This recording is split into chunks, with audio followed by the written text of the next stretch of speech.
I used to think you had to code the entire front-end UI for agents from scratch. I couldn't have been more wrong. Today, I'll demo 3 frameworks that let you build UIs with zero coding. Every time I built an agent, testing it in the real world was a challenge.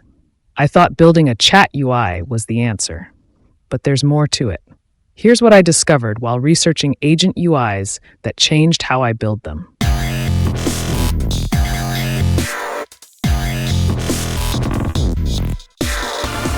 UI for the AI agent is expected to have a chat box with file attachment option. Ability to create multiple sessions and accessing history is next. Showing the tools, memory, and the available agents gives an overview of the entire app. Having a log trace to see what the agent is doing makes the developer more confident. To all this, I as a developer would want the UI to be running locally on my development machine. The 3 agent framework with UI are tested and the setup required. Important notes gathered are updated in this Git repo shown here. The link will be shared in the description. In this discussion, only the UI part of the framework is covered. The agentic workflows and other capabilities will be taken up in another video. Let's start with Google's ADK framework first. ADK framework is minimalistic and provides the necessary features, the chat box, sessions, log traces in the form of event objects. The ADK UI also shows the tools that are present to the agent. Bring up the ADK UI is very quick and responsive too. Let's spin up an ADK agent and look at the UI. Before you start, get the Google AI Studio API keys and place it in your environment.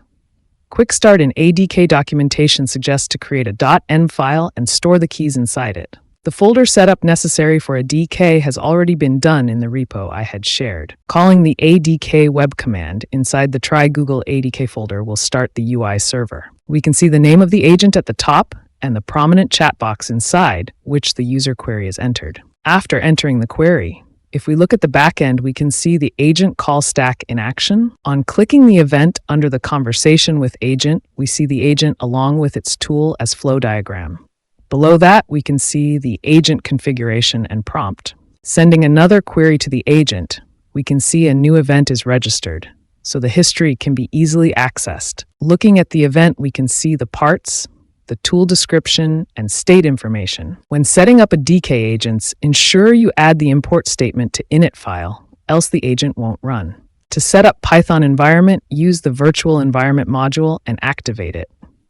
The UV package manager doesn't work as the code entry point is different. We have seen how the Google ADK web UI works. Let's now check out CrewAI Studio in action. CrewAI Studio is different to other 2 frameworks that we are discussing.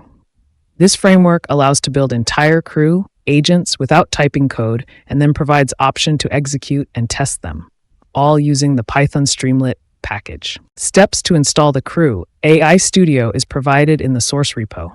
The script will install all dependencies, so be patient. After completing installation and starting the app, we can access the UI at port 8501. In the sidebar, we can see all the parts of the CrewAI agentic framework is listed.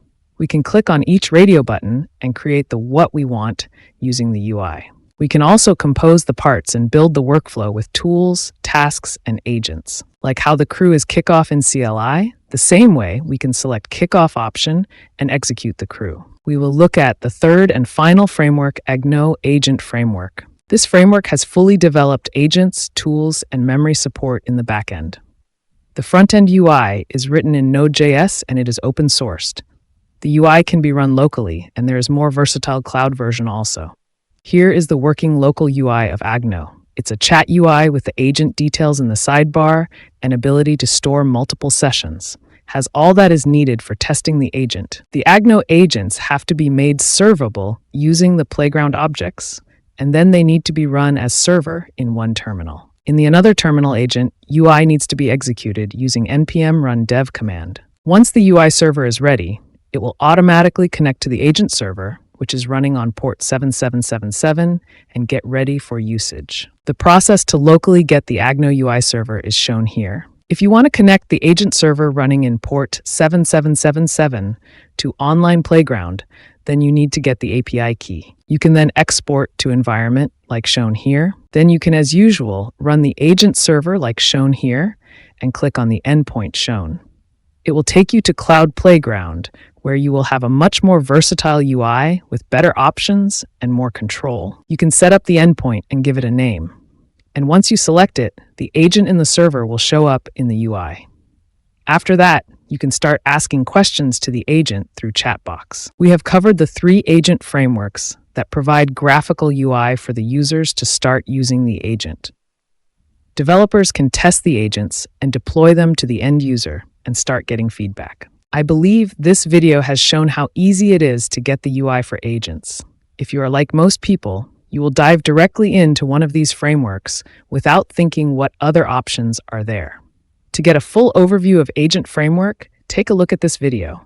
Do leave a like and subscribe.